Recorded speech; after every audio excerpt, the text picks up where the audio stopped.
Welcome to Super Context, a podcast autopsy of media. How we consume it and how it informs our everyday culture. I'm Christian Sager, a writer and a designer. And I'm Charlie Bennett, a librarian and a radio raconteur. Each episode is us trying to understand the entertainment world that we all live in. Just a little bit better. Today's episode is about Fly By Night by Rush. This 1975 rock album began to define Rush's identity after the late Neil Peart joined the band on drums and lyrics. We looked at how they treated their band like a business to try to understand the particular blend of instrument solos and libertarian ideology that later defined them. You can find show notes at patreon.com/supercontext, where you can leave a comment or you can write us an email. supercontextpodcast@gmail.com. Tell us all about Rush and Ayn Rand. It's fine. We can deal with it. I used to work with this woman who's about the same age as you, maybe a little bit older. And this was an office space in which we would all play our music for each other through our computers throughout the day. We had playlists and stuff. It was right around when iTunes first started. We got very excited about making playlists. And somebody put Tom Sawyer on one day, and she lost her mind. She got really upset and was like, turn it off, turn it off, upset. Turn it off. I hate Rush. I hate it so much. And this person was a difficult human being in the best of circumstances.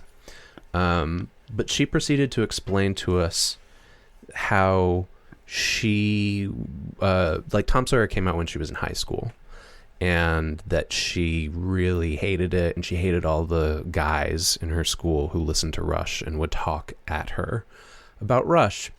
And I don't know how much further I need to go down the rabbit hole in explaining her other than just saying she was difficult. So when she said that, I was kind of like, huh. I was just like, yeah, Rush.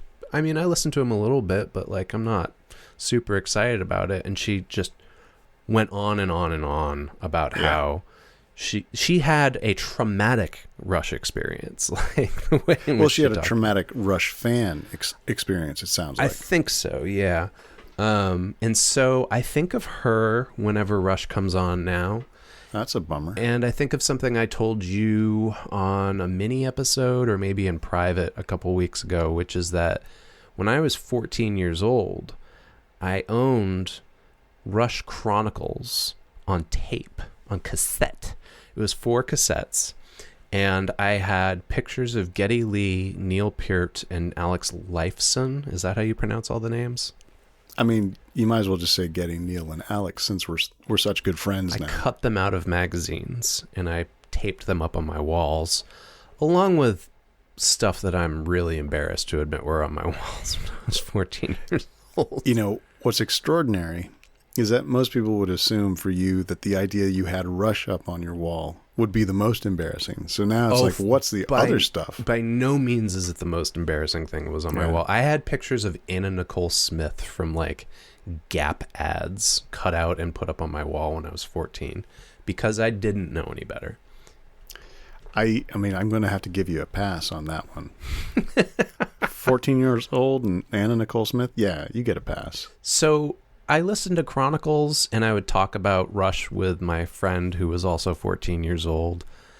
But really, I just had Chronicles, which my understanding is it's a compilation of the best songs from their first, 10 records or something like that. How did you decide on Chronicles? How did that end up being something you wanted? It was the cheapest possible way to get the Rush experience, to catch up. And it had how did you know about the songs, though? Oh, my friend who was into Rush. Okay, because the other Rush album that I had was the one that I think was current at the time, which is Roll the Bones. Do you know Roll the Bones? Yeah. And I dug on Roll the Bones. I thought it was pretty cool when I was 14 years old. About as cool as Anna Nicole Smith. That's more embarrassing than Anna Nicole Smith on your wall, that you thought Roll the Bones was cool. So, for years now, you've been talking to me about Rush, And some of our listeners have said, you guys have to do a Rush episode. You have to, especially before the end of the show in May of 2020. And you said, you put this on the calendar probably a year ago, I would imagine. This has been on the calendar for a very long time, and it really sucks that it's come after Neil Peart's death. Yeah, we didn't plan it that way. Did not plan it, and we're not doing it because he died. Right. It's a bit of a... It's a bit of a color on the episode, but also it doesn't change anything we were going to say. It just might make it a little harder to make fun of Neil Peart's terrible lyrics while also celebrating his amazing drumming. Now, audience, before you start writing those angry tweets, remember, Charlie is the Rush fan here. I love Rush but I so didn't much. say that about the lyrics. So when I was listening to Fly By Night in anticipation of this episode and prepping the research and everything, I was like, oh yeah, I know some of these songs because two of them are on Chronicles and they're on the first side of tape A. The song Fly By Night, of course, and Anthem. And then as I was listening, I was like, you know what song I really like? By Tor and the Snow Dog. Is that real? Is that true? For real. That song totally got me. Yes. By Tor and the Snow Dog is ridiculous. Yeah. And if you can enjoy it, you can enjoy anything about Rush. We'll see. Because then I got to Rivendell, and I was like... Oh, yeah, right. Sorry. Except for Rivendell. Yeah. All right. So all of this is set up for me to ask you, let's take this episode as if that woman that I used to work with is listening and she has a traumatic stress point. This is a trigger for her. I want us to talk about this record, how it was made, why it's important, how it was received, all of those things. But I also want to get to the bottom of why is it so important that we talk about Rush? Right. And you mean to me? No, for our listeners as well. There are many people. It's not just you. Here's the thing. I have noticed that there's just sort of a, hey, talk about this subject. You and I are so present in these episodes that I think sometimes it's just, oh, I want to hear this thing I like put into this particular venue of the two of you batting it back and forth. And Rush has a, if not extreme fandom, if you like Rush, usually you like them powerfully. Mm-hmm. Right? Yeah. Another little anecdote I'll tell you is a lot of my punk friends from the 90s got super into Rush in their late 20s the same way they got super into professional wrestling. That is, if not the weirdest thing you've ever said to me, it's the hardest thing for me to parse. It's like a slowly unfolding banner of what? Your punk friends, okay, yes, got into Rush in their late 20s. Well, okay, I kind of see, and just like they did professional wrestling, and then I don't know. You're with me then. You're with me. Welcome to my life. Yeah. I guess it's all theater. Is that the deal? Is this I thought varieties of theater? That's what I thought when they would wear unironic Rush baseball hats. Okay, let's bring this back to a sort of tighter. Instead of grooving, instead of improvising, let's actually play the music. One of the reasons that we're kind of being goofy, kind of dancing around and having fun, is because I think it's time to be very explicit about it. You and I recorded an episode about Bad Motorfinger. Yeah, the Soundgarden album. And then we recorded another episode about Soundgarden Bad Motorfinger because for some reason I got very irritated at you and you got very sort of defensively confused by me. Yeah, and let's remember that Chris Cornell died 2 weeks before we recorded that episode. Was it 2 weeks? It was pretty soon after. It was in the same way that Neil Peart has just passed away. Yeah, but completely different circumstances. And there was something about the way that the interrogation of the assumptions that I was bringing to the episode by you made me feel like I had to tell you to go fuck yourself. Like you were on trial. Yeah. Yeah. And I would say the Soundgarden one is the episode that is like the most, that sticks out the most like a sore thumb. But I've mentioned this before. All our music-based episodes are the most contentious episodes because they're, well, we've talked about this before, and it's something I think Super Context has tried to get to the heart of. Like, music seems to be inherently so much more subjective than other storytelling media, and so much more attached to memory and emotion. Yeah, so much more identity creating. Mm-hmm. But to finish now, so we had that experience with Soundgarden. Bad Motorfinger is, by Kim Thayil's admission, the most Rush-sounding Soundgarden album. and so now here we are with me, at one point in my life, an insane Rush fan. How insane? So, like, did you have them all on vinyl? No, this was not when I could buy vinyl. Okay. This is not when I was building a vinyl. This was... no, tapes. This is tapes. This is high school. This is tapes. This is someone handing me Subdivisions. Yeah. You know. Roll the Bones? God damn it. Fuck off. All right? Just fuck off with it.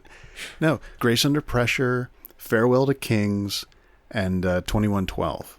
Right? And I'm missing a couple in there because those weren't the ones that got to me. But in high school, oh my God, 2112, dude.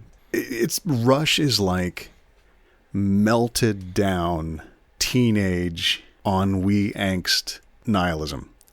Oh wow, that's a lot to unpack. We're gonna have to get to the identity and theme section to figure out all that. Let me go ahead and just keep like rolling through this muck that I've created. There's something about Rush that is so pure and goofy. Subdivisions in the high school halls, right? Subdivisions in the shopping malls. Conform or be cast out. That kind of thing. Audience, I don't know what's happening right now. I assume you're quoting lyrics. I quoted lyrics. Okay. So you hear those lyrics, right? Yeah. Subdivisions in the high school halls, subdivisions in the shopping malls, conform or be cast out. So terrible. So terrible, right? And so purely how one feels at age 13. Mm-hmm. You know? Just they're like a great band to get into when you're 13. A straight shot of Sugar. Mm-hmm. And also really compelling musicianship around those themes, and it was like a perfect package. It was like someone mixed heroin, crack, and Rocky Road ice cream. All right, we're 13 minutes into this episode and we haven't defined what the object is that we're going to talk about, but we have really circled the wagons, as it were, around the band in order to define how this episode's going to go. Okay. So, Fly By Night is a 1975 album by the band Rush. It is their first album with Neil Peart. I'm going to say it like that. Peart. No. The EAR is ear, and then just put a P and a T on it. Neil P plays drums. He also writes the lyrics, which became the status quo after this record. It has a wicked piece of artwork of a flying owl coming at you. That owl is the bomb, man. That owl is airbrushed on the van of my heart. If you listeners are unfamiliar with this band or this record and don't want to dive too deep in, I recommend go to YouTube and watch the video for the song Fly By Night, because it'll give you a taste of what we're going to talk about. And yet also it just leaves out all the Bytorness of it and all of the Ayn Randness of it. Yeah, because it's just them playing on a stage, as most music videos in the 70s were. But yeah, there's none of the like J.R.R. Tolkien references in there. But it's you see these dudes and you go, oh right, I know what's going on now. Okay. Yeah. So Rush is a Canadian rock band, a power trio, if you will, that had been in action for a few years before Fly By Night, maybe 3 years before Fly By Night, and recently went on hiatus and then essentially stopped because of the retirement of their drummer. So they had a 25 plus, like almost 50-year career. Yeah. You would know better than I, because I could not go all the way down the rabbit hole with Rush, but my understanding is they called it quits a couple years ago before Neil got really sick. So Neil Peart died of a kind of brain cancer, like a really aggressive brain cancer, but he retired for reasons. Neil Peart has always been less than forthcoming with the media. Well, I say always. Mostly has been less than forthcoming with the media. That's a spoiler, foreshadowing for later in this episode. Yeah, we did find an article from 1976 that he talks a lot in. But yeah, he retired, and then when he died, the public found out that he had been sick. So I found a local newspaper article about Rush when this record came out. So I want to use this moment to say, you found a local newspaper because we're now looking at a moment in a band's career before they became a common currency in language. Like you can say Rush fan, and I think most people have at least an idea of it. You can talk about Rush to so many people. It triggers folks, all of these various reactions. But in 1975, they were just another band, another Canadian rock band. So St. Catherine's Standard said the following about them. Rush's numbers are perhaps too long to hold the attention of their predominantly young audience. Most obvious are the guitar and drum solos, which seem to be dragged out, scene-stealing self-gratification. There are moments when a spectator can't help feeling the business end of the music has clouded the band's artistic judgment, but the group denies it. So this is how, like, Canadian local press was approaching them on the heels of this record. You have said so many times in the run of Super Context, bands are jobs. These are businesses. Mm-hmm. And Rush, it turns out, knew what it was at this moment in their career. Yeah. That was the big takeaway for me. Fly By Night is this record that when I was a kid was, the Owl record and the sort of nastier Rush, the almost punk rock Rush compared to their synthesizers and, the 80s records. Yeah. Mm-hmm. And yet this was, for them, just another step along the way of figuring out how to make the band work as a business concern. Yeah, and I think we're going to see that when we talk about the production of Fly By Night. So the way I broke up the notes here is by member, because they're both very talkative.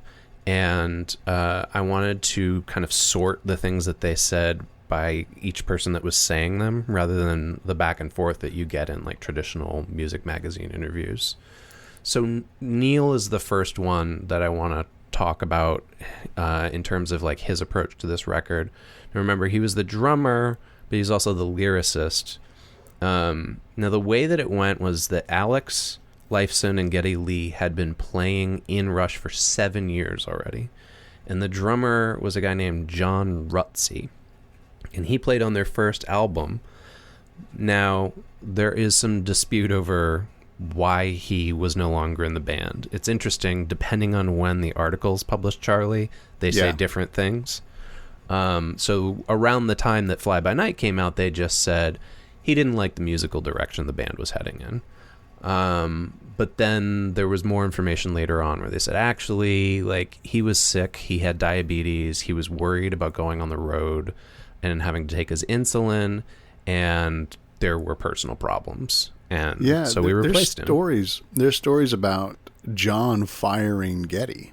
The bass player. They're in here in the notes. Apparently none of these folks got along very well.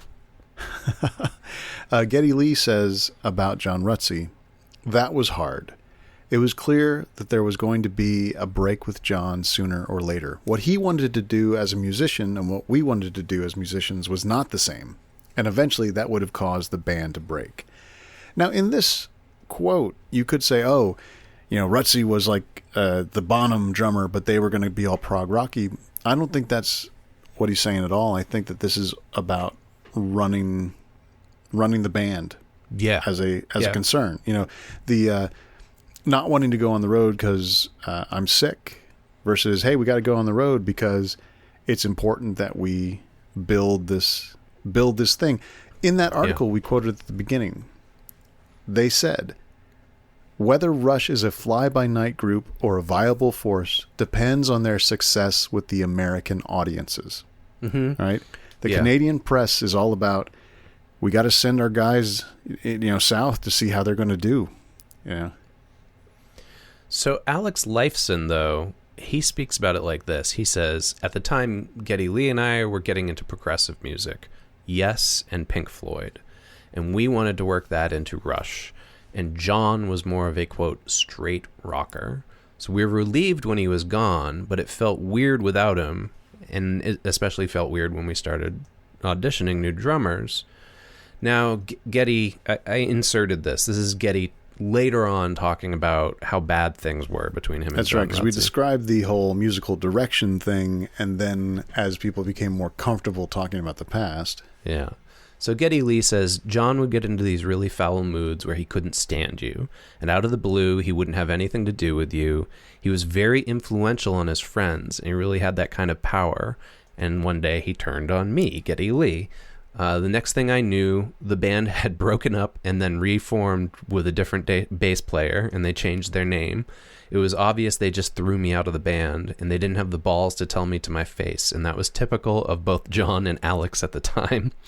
Well, I suspect he says John that was typical of it. John and typical of Alex at the time. And supposedly Geddy Lee and Alex Lifeson are lifelong friends. They have dinner with each other on the reg. So this has clearly been smoothed over at this point. Yeah. So, essentially this sounds like high school stuff. I don't know how old they were when this happened, but they were young. They ended up not working out with the new bass player, and so they ended up calling Geddy Lee back up and saying, hey, you want to come play with us again and we'll call it Rush again? And they did. And apparently John said to him, we made a mistake. We'd like to have you back in the band. So this is all ironic 50 years on, because we can say like, oh, wow, Geddy Lee is like this iconic rock legend, leader of Rush, and nobody remembers John Rutsey. Yeah. Alex Lifeson says it wasn't more than a month after John left the band that he sold his drums. He left and he just kind of ditched music. He tells these stories about how like they would run into him occasionally over the decades, and like apparently in the 80s Rutsey got really into bodybuilding, and he Lifeson says he looked pretty ripped. His chest was huge. It was strange for me to see that. And so apparently because of his diabetes, he became a health nut. So this is the guy who could have been the drummer of Rush that we know now, but instead we know Neil Peart. And so Geddy Lee says, we auditioned 5 guys in one day, and there were 3 people who auditioned, and then Neil, and then there was 1 guy afterwards. And the guy afterwards, Geddy Lee and Alex Lifeson felt bad for, because he drove 2 hours to be there, and it was a really uncomfortable situation because they both knew they weren't going to go with this guy. They knew they wanted Neil. Yeah. They said the drummer who auditioned at the end of the day had written charts for the Rush songs. Now, these are songs that are like Working Man or What You Doing, that are basically riff rock. Yeah. But this guy had charts. They said we were going through the motions. It was really awkward. I'm looking at Alex and Alex is looking at me. We were so excited by Neil's playing. There was no denying that Neil was the man. All of this to say, Rush was a band that was successful in that they kept playing gigs. They had a drummer who would fire people. They fought. They didn't quite click all the time. And then the drummer left. Didn't want to follow through after the first album. And that's when Neil Peart showed up. And the Rush that everyone knows, if they know Rush, happened. So Geddy Lee talks about how the song Anthem, which is like the first track on Fly By Night, was already written for the most part by the previous drummer. But that was the song that they, quote, jammed on with Neil in his audition. And then, you know, the rest is history. They loved him. They hired him. They didn't want to write lyrics. It's pretty obvious from most of the interviews Geddy Lee was a reluctant singer, and that he didn't really want to write the lyrics, so they pushed Neil into writing the lyrics. And the way that they say it here is, when we were on the road, we saw Neil reading books all the time, and we thought, this guy is pretty smart. And so that's why they asked him to write the lyrics. So as I got older, after I fell in love with Rush in like just the music, the more I learned about Rush, the more I realized, oh, stoner nerds from Canada. Yeah. That's who they are. Yeah. They're not, you know, weird space beings, you know, creating this music. They're actually just guys who really like to clearly smoke dope. Oh, they talk about that play. in here. Yeah. And Alex Lifeson says Neil actually looked really nerdy. He had a short haircut and he was tall and gangly. And I thought, this guy is not cool enough to be in our band. But then he played and I thought, this guy is definitely cool enough to be in our band. This is kind of funny. Apparently, Neil thought that Alex was a dick. Because Geddy Lee like couldn't help himself and was basically like, yeah, so when you're in the band, it's going to be like this. Like I'm picturing Charlie, they're like the kids from Stranger Things, but in the 70s instead of the 80s. Gotcha. And Neil later on said, like, I thought that guy Alex was a real dick because he wouldn't talk to me. And it was because Alex Lifeson was like, oh, it's a business. Like, we shouldn't talk in front of him about like what our business decisions are going to be. The other thing that's important to note here, so it's kind of legendary, like the drummer writes all the lyrics, even though he's not the singer. That's true, but according to the band, every lyric that Neil wrote was changed by Geddy Lee, and Neil is okay with that. He says, I've never submitted a lyric that was wholeheartedly accepted. I just give Geddy a whole bunch of things, and sometimes he'll find a few lines that he really likes. That's not dismissive to me. It's like, oh, he likes them. He needs more? Sure. And he says that this is an interactive way of songwriting and that he doesn't think of it as negative. Yeah, and that's a real weird myth buster for me. Because, yeah, the idea that, you know, the drummer would write these lyrics, these Randian sort of declarative lyrics, and they were so cerebral and well thought out, and then he would deliver them to Alex and Geddy, who would write the music, and then Neil would come and drum to that music, and that's how Rush came together. That was the story we told each other in high school. And it turns out that Fly By Night, on this record, the writing credits are not so precise.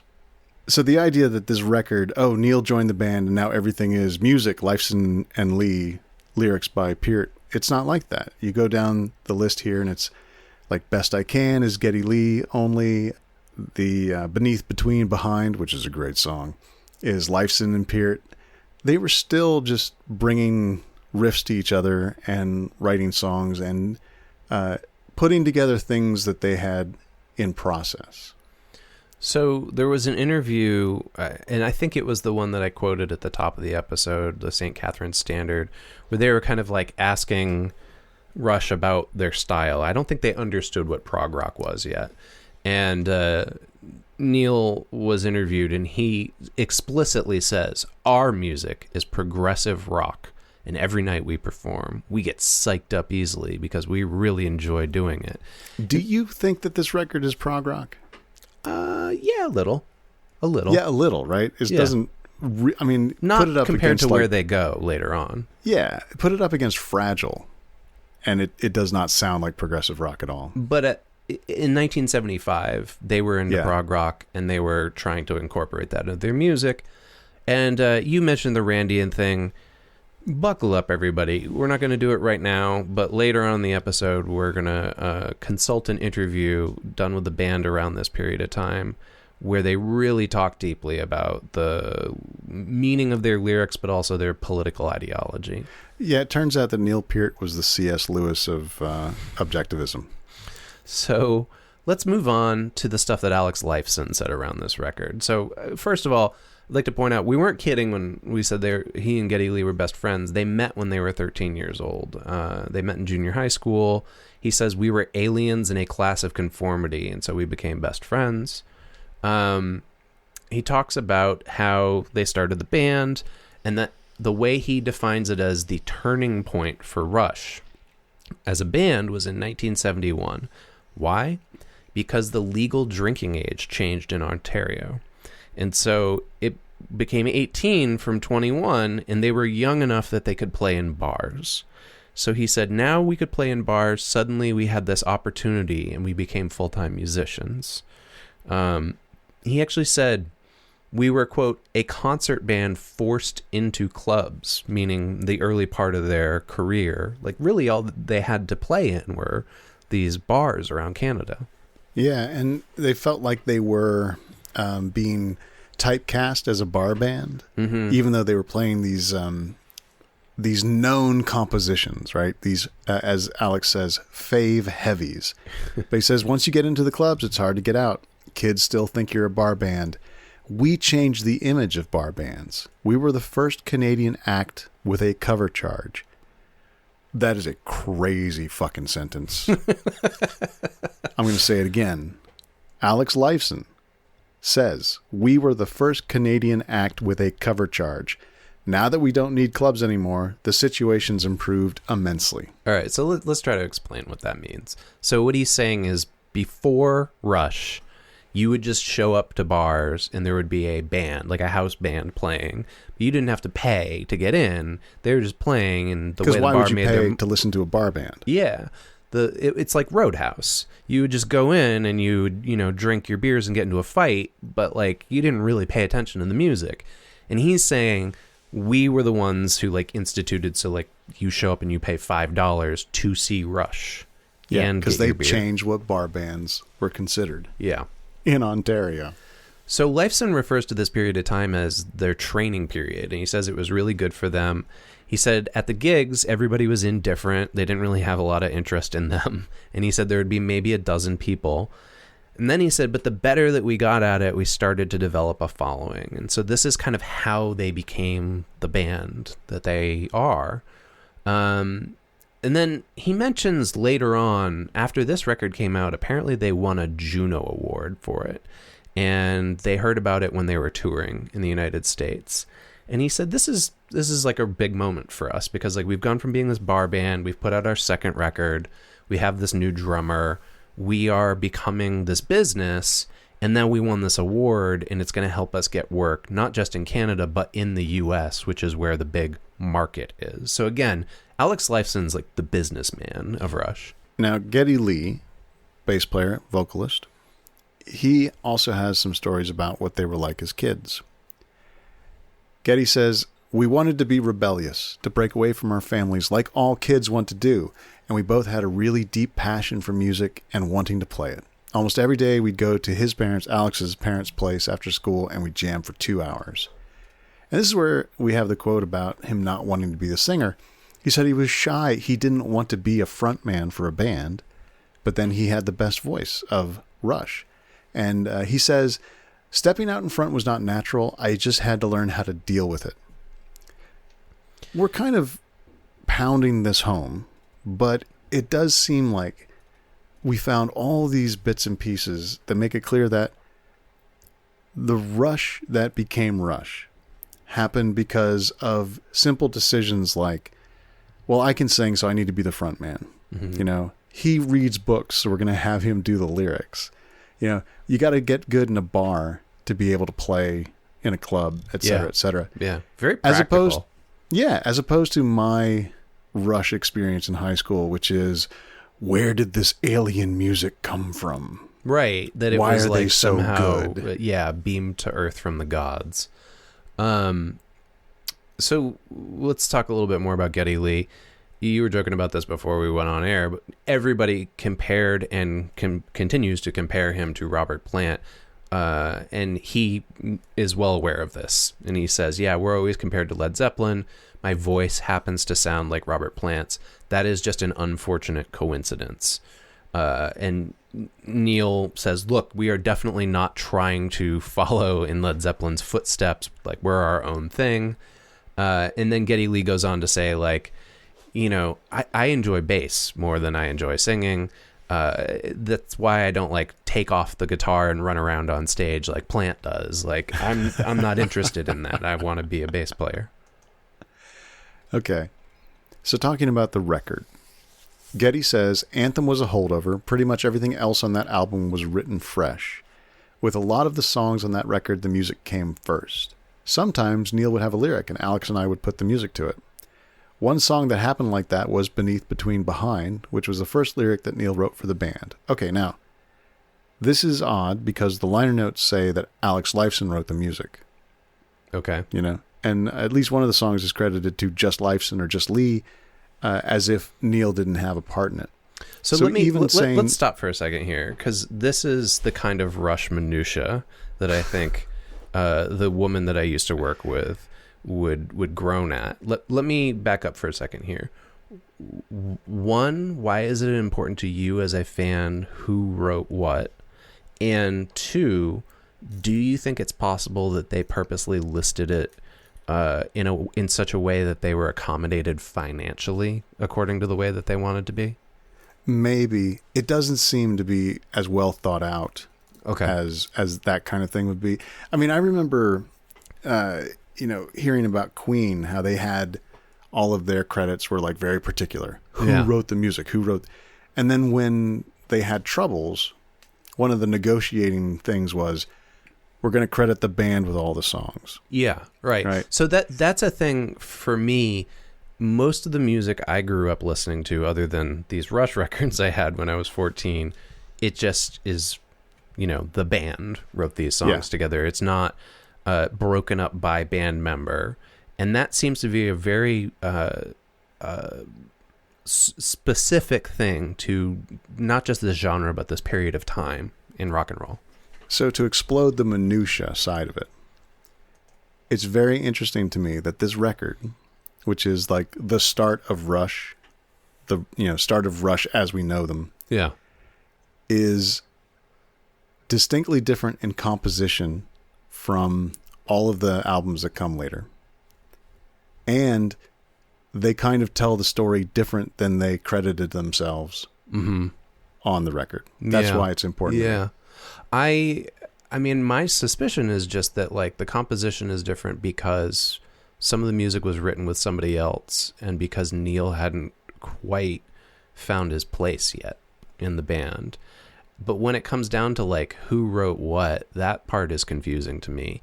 I can only go on, like, the information that we have here, which it does seem like they were very particular about money and credits in the business side of things. So maybe that's part of it. Now, we're in a dangerous place because minutia is part of what Super Context is about, but also minutia from a person who likes Rush is dangerous. But let's quote some of their discussions of how they wrote some of the songs or what they think of the record. Yeah.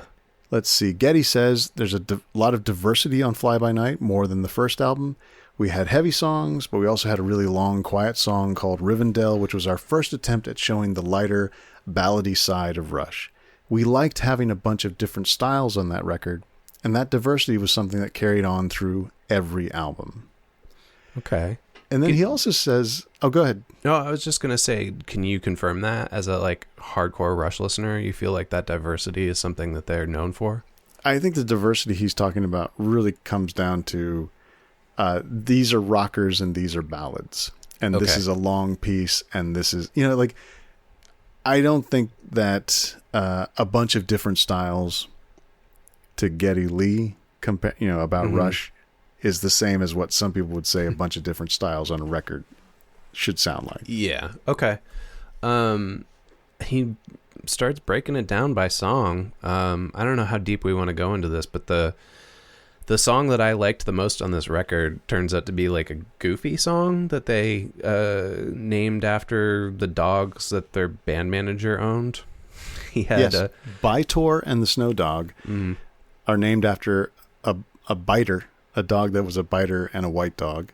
Bytor and the Snow Dog. And so this is like Rush has the image of being very serious and objectivist and, you know, just about the music and just about the playing, but they actually were jokers. And they, as Geddy Lee says, there's a comic lexicon that we had on the road. We would just joke. That's where Bytor and the Snow Dog came from. It was a joke that got out of control. Yeah. And like the nerdy thing, like these are guys who their favorite books are Lord of the Rings and, you know, The Fountainhead. And, and so it seems like, at least from the research, the songs that they will say what they're about are either goofy fantasy songs like this. Alex Lifeson says, oh, he turned it into like a good versus evil fantasy piece. Or they're about like Randian political ideology. And yet, this song, Bytor and the Snow Dog, which is a joke gone way too far, turned into a fantasy song. You know, this is their Ramble On, right? Yeah, yeah. It's also what Lifeson says is the first time they tried to do a whole multi-parted piece of music. It was a pivotal song for the band. And Lee says suddenly it was a different band. Once we had Neil with us, so much changed in the way we wrote music and the way we presented it. From that point on, we felt like we could do anything. And that shows up in many records after, where they did, you know, whole sides of a record, one song, or instrumental pieces that are full of movements and repeated motifs and things like that. Yeah. So the other like defining factor of this era of Rush is the pot. And Geddy Lee admits to that later on. He says, quote, "We did all the stupid stuff. We drank too much. We smoked too much. We stayed up all night." They were talking about tours that they went on with other bands like UFO and Thin Lizzy. They were opening for a lot of bands. Yeah, and he said, "We were actually good Canadian boys. And back then we were green. We were very wide-eyed and we were fairly nerdy. But we had our moments and we partied. And we certainly like to just hang around and smoke."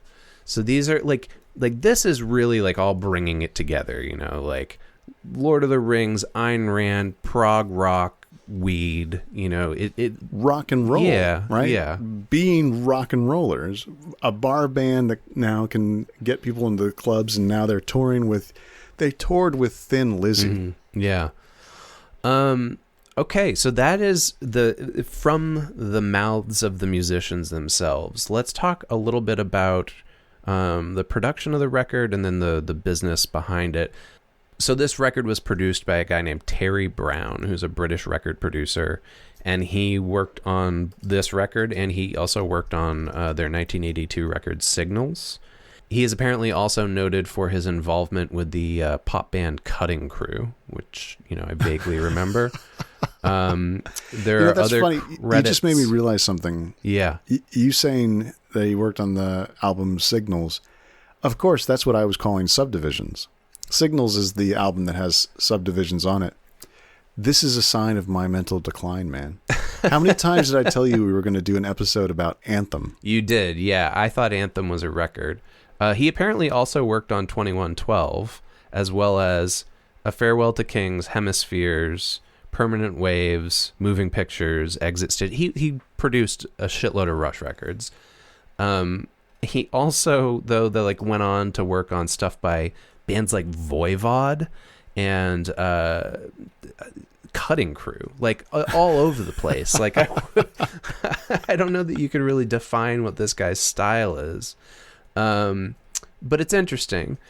So they, in their own way, were kind of punk before punk, because they had a DIY label that was run by their, quote, band manager. Why do you say quote? Is it just because there's nothing much about him managing them? There is, but like most of the stories are just like, this guy had these two dogs that we named a song about. Like, right. But he launched Moon Records in 1973, mainly to distribute Rush records. Yeah, this is Ray Daniels. Yeah. And Geddy says it was a desperate move to get more work. We needed a record out to get better gigs, and Ray said, let's just do it ourselves. You can only play the same bars so many times before you wonder, is this going to be my life? So they were having a hard time getting Canadian record companies interested in them, and they ended up basically being turned down every time they went to like a big label and said like, hey, this is Fly By Night, you want to put this out?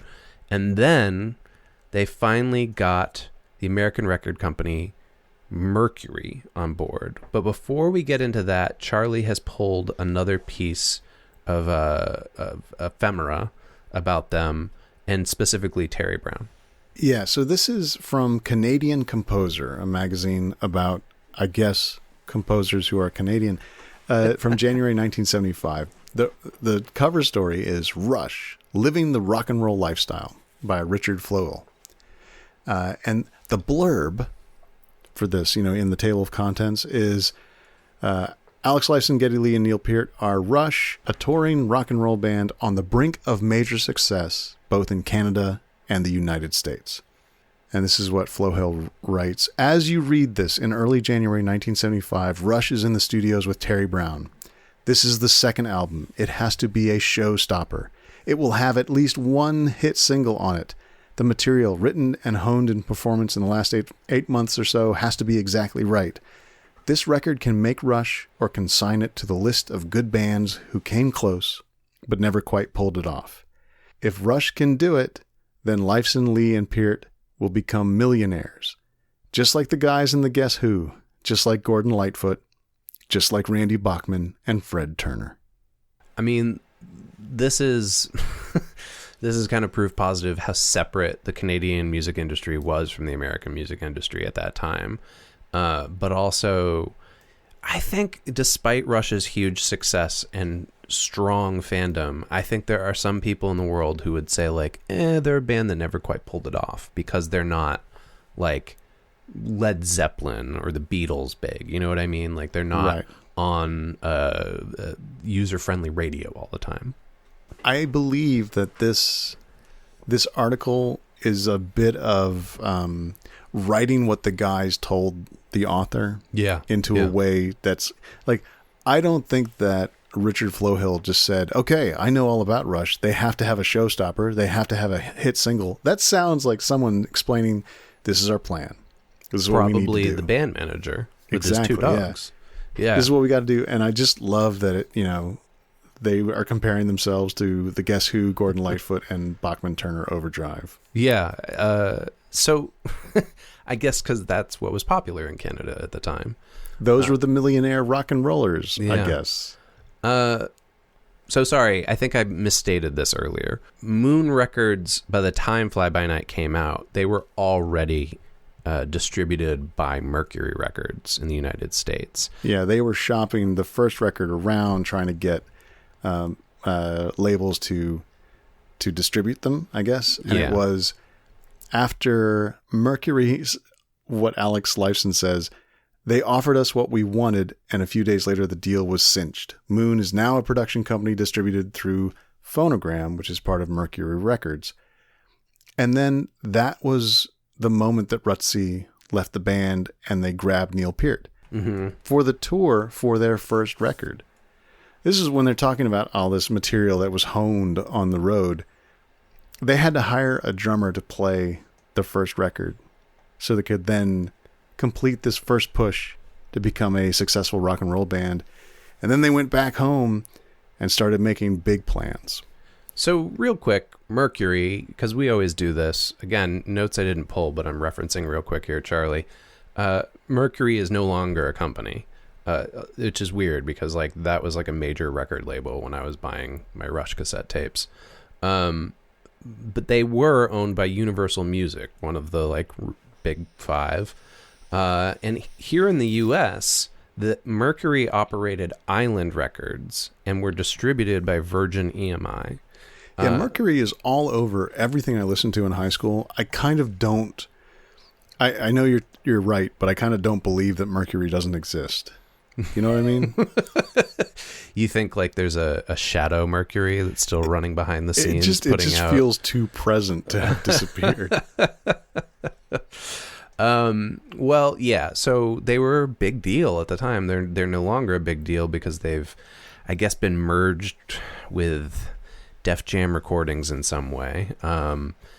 So it turns out that these records have been re-released multiple times over the years. And all the anniversary remasters have been happening. Yeah, so this stuff has been published by other labels after Mercury has disappeared.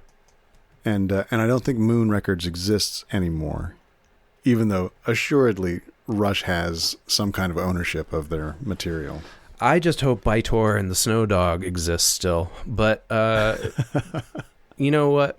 Why don't we take a quick break? We'll find out what happened to Bytor and the Snow Dog. And then when we get back, we can talk about how well this sold and what identity was formed not just for the band members of Rush, but for the listeners. Okay. Chris, I want you to know, while the Patreon spot plays, I'm going to air drum at you for 5 minutes. So, Charlie, I think if Super Context episodes were like Rush songs, that the Patreon spot would be like the solos, be like the like just long, drawn out kind of thing that maybe goes on a little bit too long, but also you take some delight in. That is perfect. It could also be like that part in Bytor and the Snow Dog where it's like da-na-na-na, da-na-na-na, on stereo panning, and you're like, what the fuck is going on? But I kind of like it. It may also be the part where people just hit the like plus 15 seconds, plus 30 seconds button just trying on to their get to player. the next chorus. Mm-hmm. Yeah. Well, we have to have our Patreon spot. We got to tell people what's going on, and we have to thank the people who have supported this podcast and kept it going for a long time and have transformed it, improved it, and made it more complex and rewarding to do. So as many of you know, we are retiring the show in May of 2020. However, our Patreon is still running until then and will actually run afterwards. So we'll explain things a little bit here. Through May of 2020, your support is still going to help us pay for things like our hosting fees, the expenses of the media artifacts that we research, and to maintain our recording setup and our production schedule. When we stop doing regular episodes, the Patreon support we get will keep the public RSS feed active and free to anyone so that people can still discover the podcast, dig into the archives, and enjoy it in their own time. So here's what we've got coming up. We are going to do episodes later this month on the manga comic Lone Wolf and Cub and the film The Australian Dream, which is one of our last co-producer episodes. And if you support us during this time when we're still doing regular episodes, you can get outtakes, blooper reels, bi-weekly bonus mini episodes, and even access to the monthly Super King Context episode, which is like a shadow podcast that focuses only on film and television adaptations of Stephen King properties. And this month, we are going to be doing one of my favorites, Silver Bullet. Shit, yeah. That's going to be a nice bit of relief after the tragedy of January's Dark Tower episode. I cannot believe you're actually looking forward to some Gary Busey magic. I look forward to Gary Busey magic every night. Gross.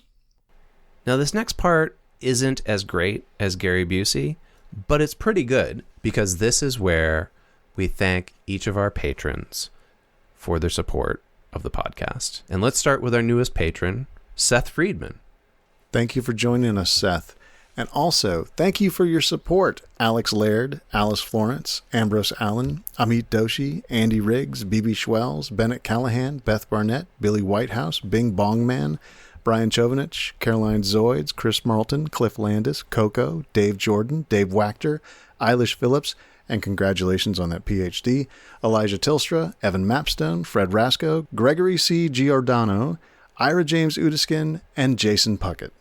Oh, hey, and thank you also to Just Staten, Joseph Aleo, Juan Patton, Junta / Cult, Calvin Ellis, Carmela Padovich, Kate Sharon, Kevin Wetter, Christian Hirvila, Lee Fowler, Liliana Gill, Lokesh Dakar, Luigi Oswego, and Melinda Hale. And thank you to Miriam Meany, Misha Moon, Nathan Weatherford, Nick Sage, Patrick Malka, Pete Bowe, Philip, who does have a last name, we just don't know it, R.M. Rhodes, the podcast Rein It In, Matt and Rachel, Rob Sloan, Robert Negoesco, Roman Marichik, Romantic Placebo, Ron Bilodeau, Ross Llewellyn, Ryan O'Neill. Oh, hey, Ryan, thanks for the book. Sorry, Nichols. Oh, yeah, I got mine too. Simon Workman, Tara Mishak, Thomas Tremberger, Veal Height, Whitney Buchanan, Biter, and the Snow Dog. Nice. If you would like to join this list of people helping the podcast continue to exist, go to patreon.com/supercontext. And we're back. Ride cymbal, dude. Ride cymbal. Okay. How did Fly By Night do? Well, it was number 9 in Canada, which I don't really have any sense of like what that actually means beyond. Well, you have numbers. a sense by then looking that it was 113 on the U.S. Billboard. So it charted in the U.S., but it was pretty high up there in the top 200. But numbers-wise, we know this. The first year it was out, it sold 110,000 copies, which seems like a good chunk. Sounds like a lot, actually, for a band, bar band that's on their tour. This record went platinum in 1993, which means that it sold over 1 million, and that was over 25 years ago, so it's possible that it sold another 1 million since then. I'm sure it has. And it's you know what? Popular. My purchase is part of that 1 million before 1993. And then there's this little tidbit about the band. So we've talked a lot about how they were a working band. It wasn't just about the records. They went on a 70-city tour after this came out, and they opened for Kiss and Aerosmith. My dad's on that tour. So Alex Lifeson says, Kiss and Rush were on 2 completely different paths, but we had a lot of fun working together. I wouldn't say there were any groupies around Rush, but there were lots of girls around for Kiss. We'd go in a room with 40 people in there, and Gene Simmons would be in the bathroom the whole time having sex. And that is why Gene Simmons has since written a book about all of the people he had sex with in bathrooms. That seems like such a storybook version of the Faith No More going on tour with Guns N' Roses stories that we heard. Yeah. Rolling Stone had a really interesting review of this, and this is from present day, looking back on Rush's discography. And they basically said that Fly By Night is the first real Rush record because Neil is on it, and that he brought his, quote, intricate muscular drumming style and literary-minded lyrics to the group's 3-pronged power attack. Remember when music reviews read like this? They still do in my heart. Sure. and they talk about By Tor and the Snow Dog as being one of their favorite songs from the record. And the difference between hardcore songs on this record and ballads and stuff like that. Yeah, Rolling Stone says the band proves they are actually at their best when ripping through 3-minute blasts like Best I Can and the title track. So, we mentioned this had been remastered, reissued. So, first record came out in 1975. I think I said 93 was when they hit platinum, so they sold 1 million copies. They reissued it in 1997. Then they remastered it again in 2011 for a box set, and then they remastered it again most recently in 2015. Yeah, and when it was reissued in 97 and remastered, the band was still in existence, still trucking. I think 2015 might have been right around the time that they went on hiatus. They started winding down. Yeah. Okay, so this is the part of the show, everybody, where we are going to consult a very long interview with Rush that is the one main source that talks about what these songs are actually about, or what these guys were about and what they were trying to communicate through the songs. And the reason that we're going to go into this in detail is that this is the moment where we kind of reveal why would anybody really care about Super Context doing an episode about Rush, or anybody talking about Rush so much that, you got to do an episode about them. So Rush seems to have 3 or 4 images, depending on what you think of them, right? They can either be this incredibly mathy, intelligent, intellectual prog rock band, where all the players are great and everything's very intricate and complex compositions and time signatures that are like 11/13. Da, da, da. And then they could also be this fucking Canadian band, that's been playing for 40 years. And, sometimes they sound like Queen. Sometimes they sound like Led Zeppelin. Sometimes they sound like Yes. They can also be the thing that your friend won't stop talking about. And could they please just shut up?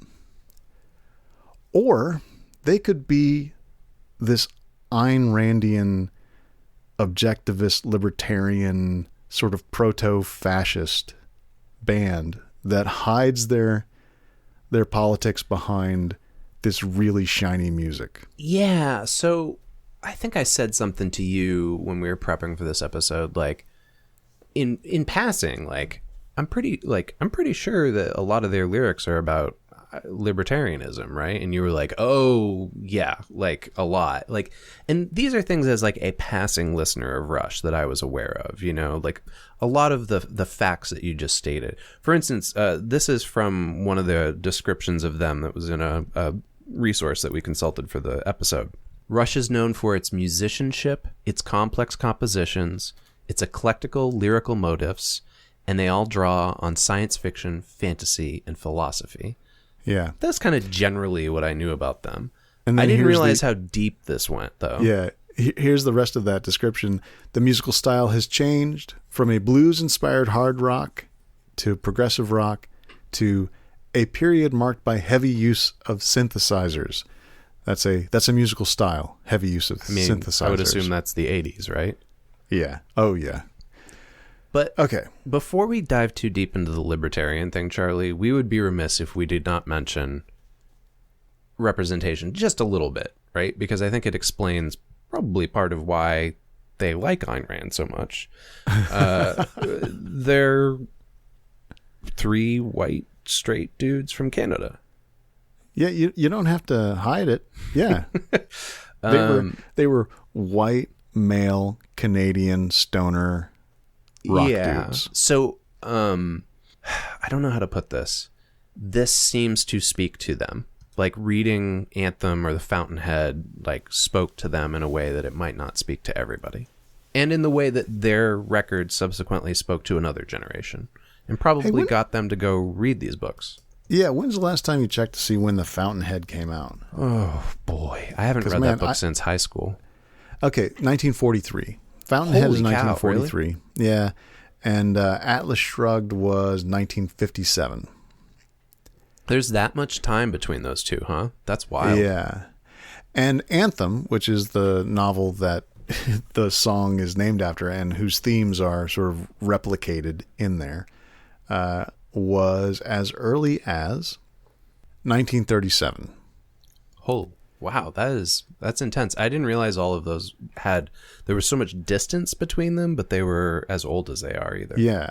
So the thing to remember is that this is not like Ayn Rand was writing books and the Rush guys were buying them and reading them, as they were published and doing. This was Ayn Rand as a romantic novelist, not romance, but romantic novelist, and then as a public intellectual, a thinker. I don't quite know how to describe.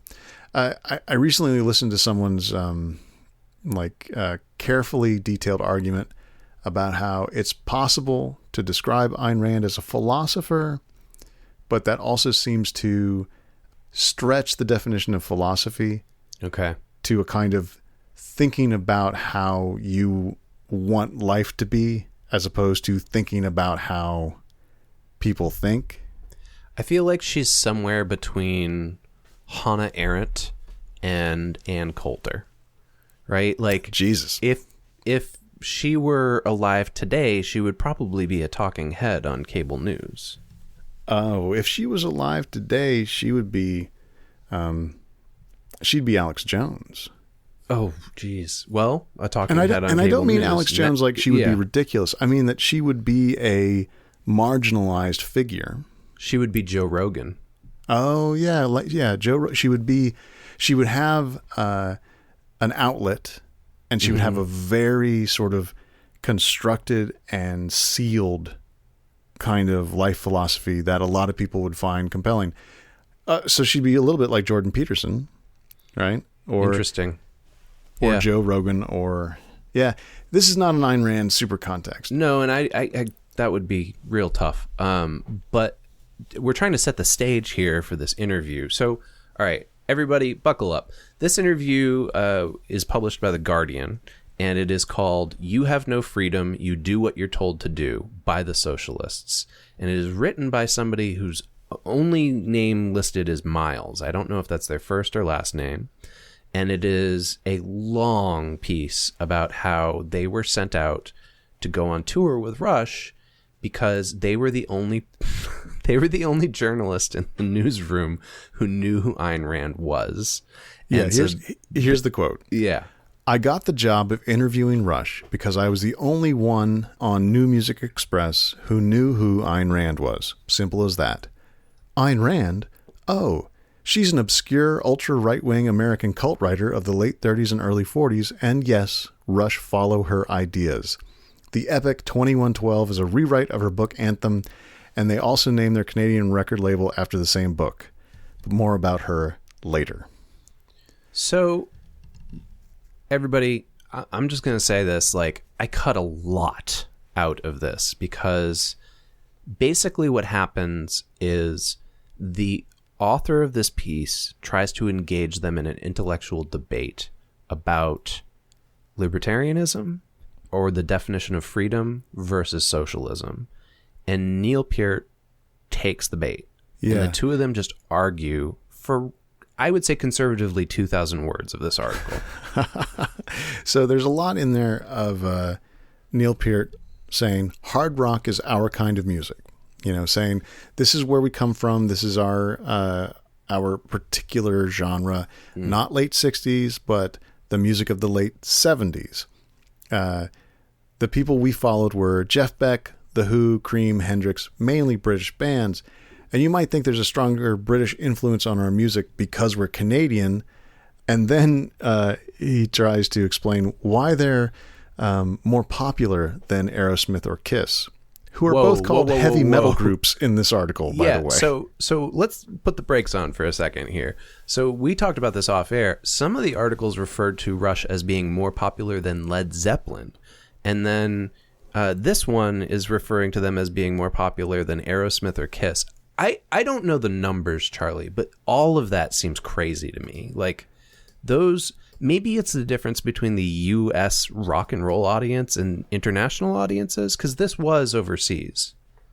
Yeah, and also we have this sense of who was popular because of what we were told about when we were young. Like, you know, people saying, hey, here's the biggest band of the last 10 years, Kid, right? As opposed to someone who is living in the moment in 1976. When did 2112 come out? Came out, 76. So, like, they put out 3 records in, I think, less than a year. And they toured the U.S. They went over to England. And so this journalist is there thinking, oh, they're more popular than those bands that I haven't seen recently. Yeah, I guess that's wild to me. I mean, like, first of all, just within the context of this episode, like they were opening for Kiss because they keep saying they're more popular than your dad's. They're more popular than my dad's. And then this, Neil Peart says, for me, the mystery of Aerosmith is not that they're successful here in the UK, but that they're successful anywhere. What? Yeah. There's a lot of arrogance in this early. I almost feel like this must be the interview that made Neil Peart say, I'm not going to talk to journalists anymore. This might be it. This might be the last time that he talked to anybody other than like Drummer Magazine. Here's how Miles describes Rush playing. At Hammersmith, the audience was the usual crowd pretending to play the guitar and giving power salutes at the end of each number. Rush didn't seem to take any notice of them despite their obvious enthusiasm, if not fanaticism. It seemed as though Rush's performance existed as closed-off totality of its own, quite separate from anything the audience might do. I never saw them play live, but I've seen bands that are treated like this. Did you ever get to see them? Yeah, I saw them when, like, in the 90s, when they were playing arenas. Mm-hmm. And so it's not like they were going to do crowd work, at the time. Sure. But was there the same, like, devotion? Like, just like, I'm purely in the moment of Rush. It's like enveloping me kind of thing? I mean, for me, yeah. Okay. But, dude, I was on... So you were unaware of what else was going on I was on a you. picnic blanket in, like, Merriweather Post. Come on. Did you try to mosh? At a Rush show? Yeah. Jesus. Of course I didn't. There was no mosh pit on the lawn, man.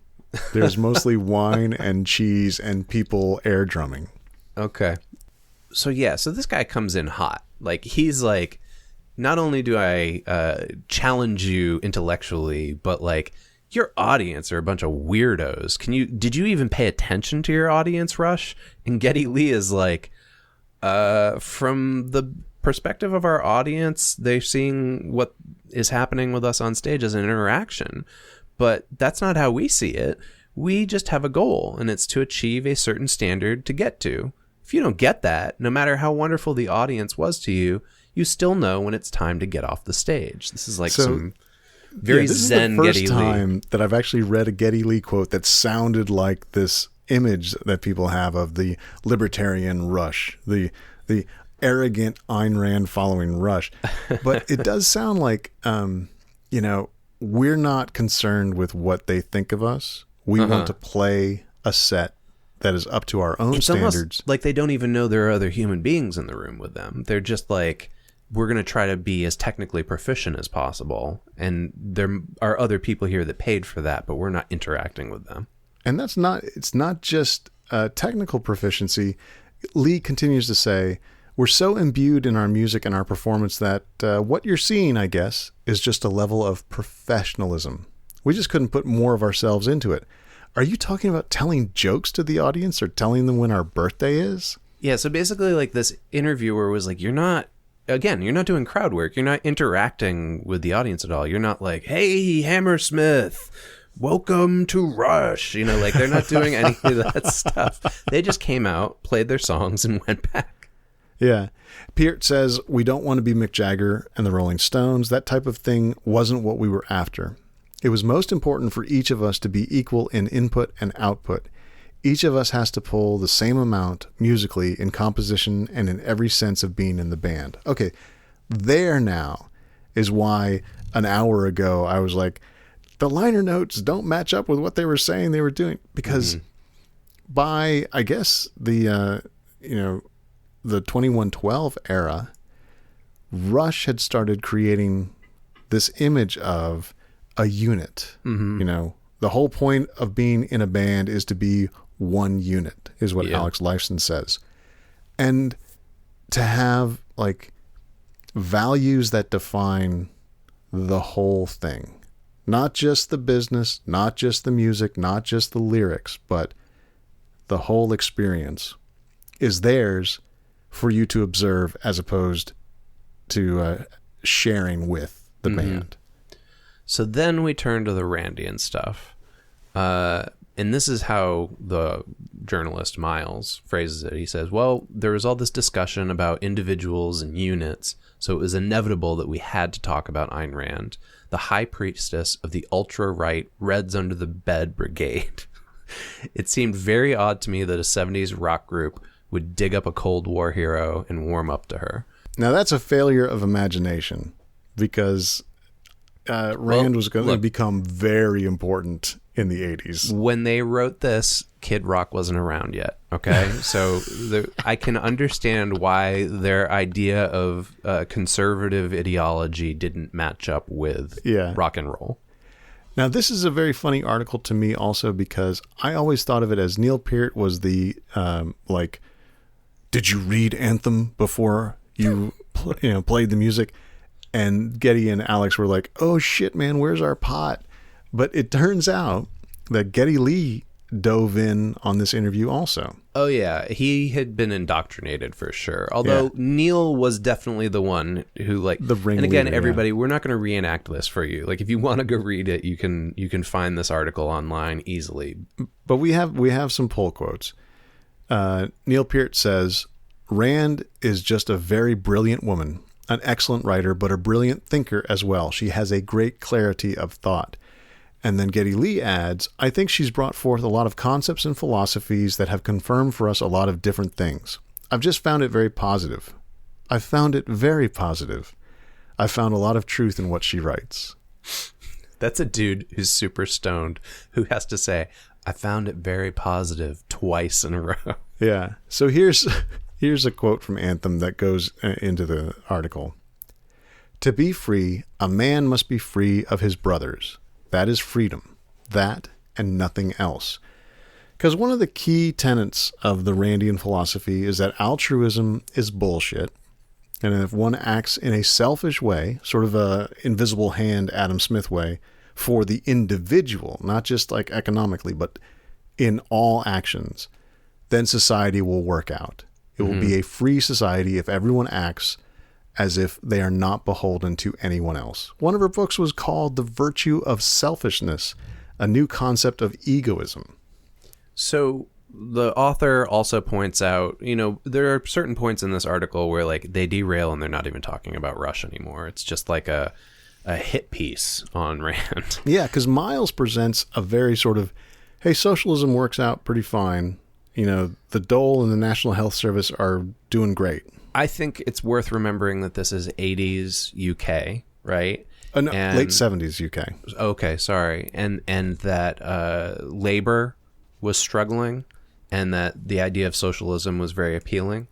And so I think that, like, it's just rubbing this person the wrong way given the context. Yeah. So let's talk some more about what does Neil Peart and Lee and Lifeson say about their values, their philosophies.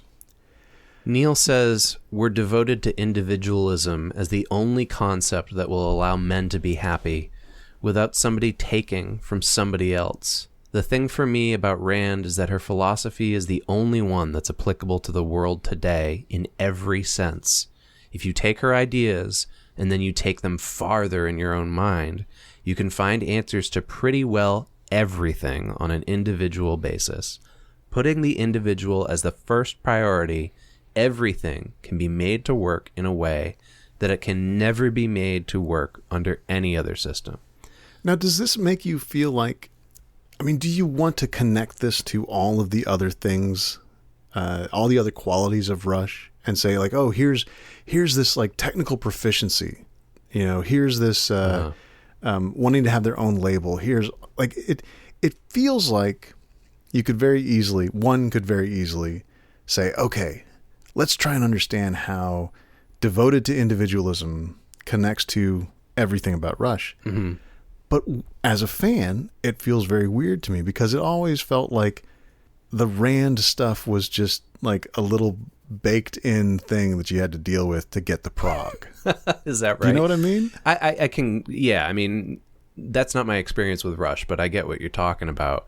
So it's weird for me because like I'm not on anybody's side in this argument. Like I find both the members of Rush in this interview and the journalist interviewing them to be obnoxious, and they all kind of come across like guys in their 20s who like think they've discovered the secret to the universe and are going to explain it to you. Yeah, and Miles puts like full paragraph rants from Peart into text, like when clearly he's saying, yeah, what else? What else are they fighting against if they're not fighting that? Fighting against socialism? I couldn't believe what I was hearing. This is like they're writing a short story about the time I was caught on the van with the libertarian band and I'm a socialist. It's pretty tedious, but this is my take on it, Charlie, is that the way in which they talk about Rand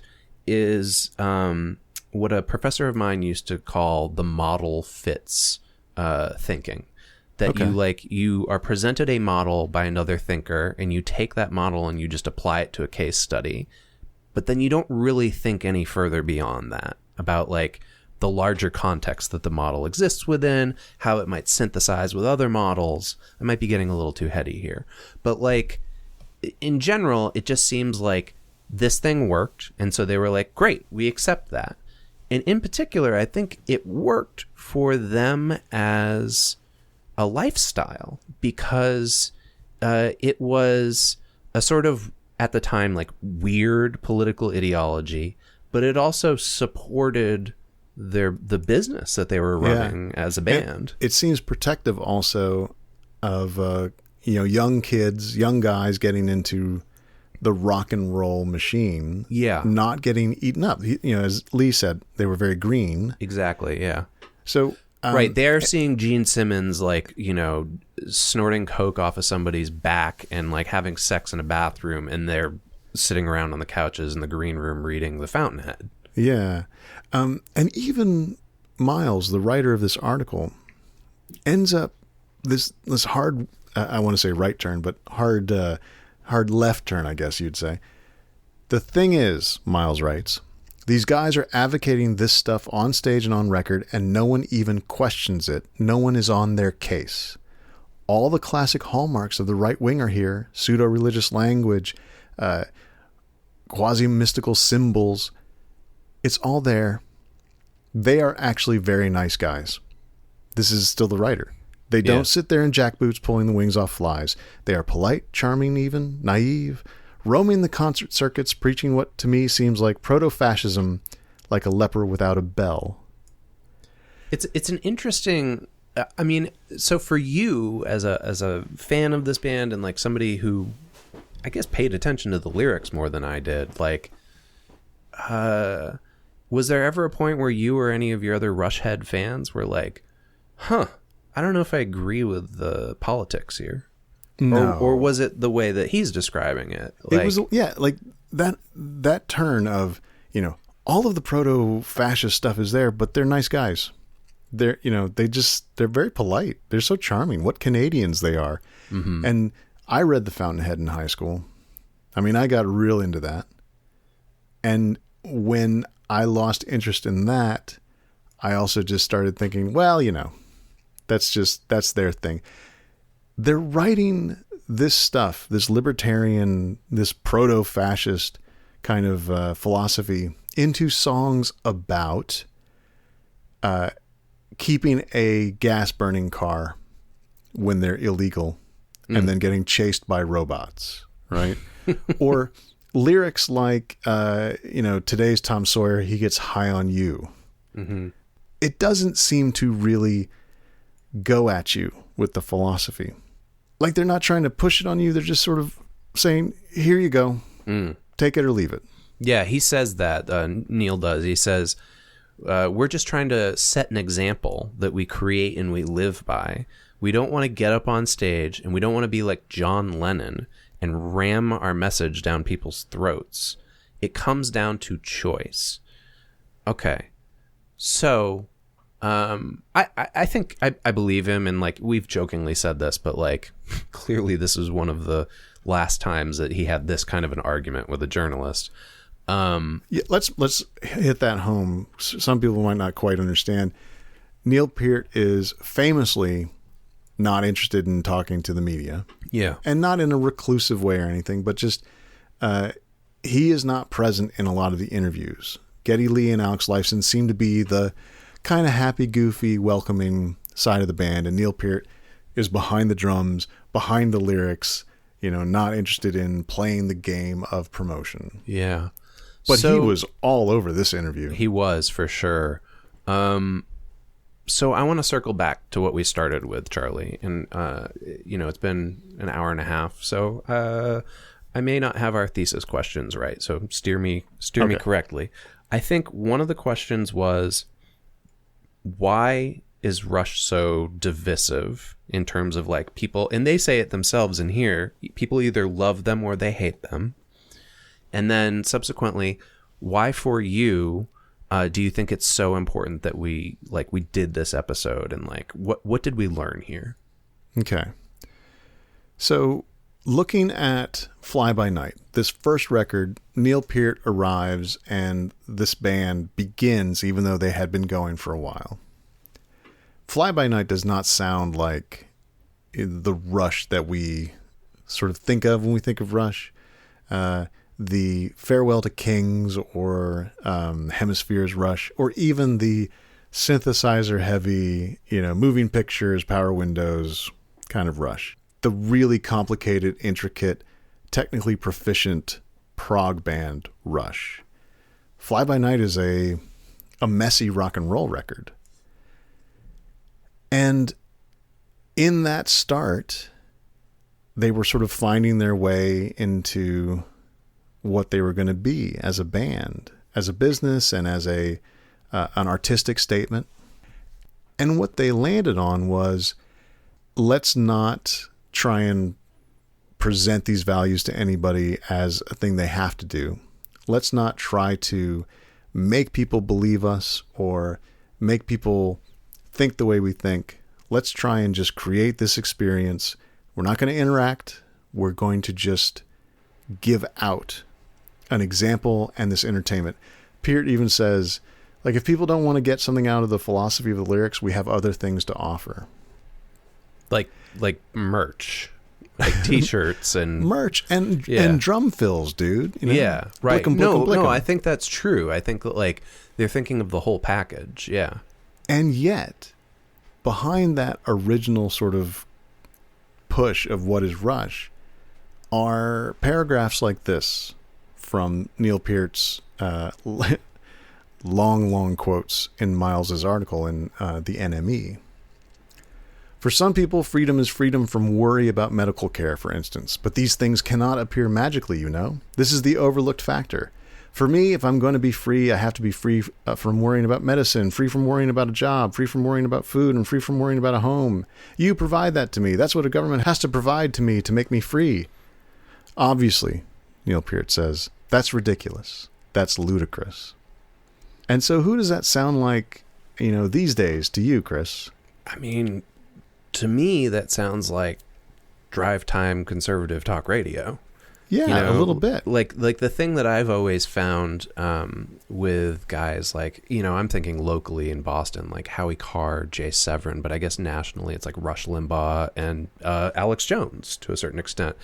That their appeal is that they're conservative, but they say, I'm not a Republican. Like, I don't buy that. I'm a libertarian. They always say I'm a libertarian. Yeah. So they I think both parties are full of shit, that kind of thing. Yeah, they can play both sides on their show. And I don't think that's what Rush is doing here at all. But when you ask me, like, what does it sound like? That's what it sounds like. Yeah.